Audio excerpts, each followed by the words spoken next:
அஸ்ஸலாமு அலைக்கும். இந்த வீடியோவில் முகமது நபி ஸல்லல்லாஹு அலைஹி வஸல்லம் அவர்கள் பிறந்தநாள் கொண்டாடப்பட்டாரா என்று பார்ப்போம். அதற்கு முன்னர் இந்த வீடியோவை இப்ளீஸ் பார்க்க விடாமல் தடுப்பான். அதனால் அவனை எதிர்த்து அல்லாஹ் அக்பர் என்று கமெண்ட் செய்து லைக் செய்து சப்ஸ்கிரைப் செய்யவும்.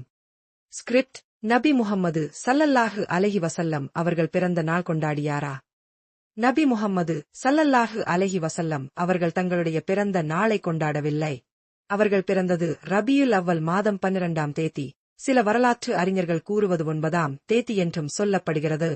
ஆனால் நபி முஹம்மது ஸல்லல்லாஹு அலைஹி வஸல்லம் அவர்கள் தங்களுடைய வாழ்நாளில் அந்த நாளை ஒரு விழாவாக கொண்டாடவோ, அலங்காரம் செய்யவோ அல்லது பாடல்கள், மேளதாளம் போன்ற நிகழ்ச்சிகள் நடத்தவோ எப்போதும் செய்யவில்லை.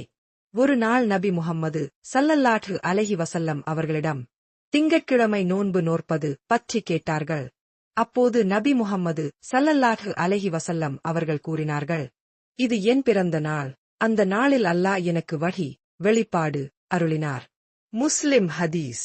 அதாவது நபி முஹம்மது ஸல்லல்லாஹு அலைஹி வஸல்லம் அவர்கள் தங்கள் பிறந்த நாளை நோன்பு மூலம் அல்லாஹ்வை நினைத்து கழித்தார்கள். அதை விழாவாக அல்ல.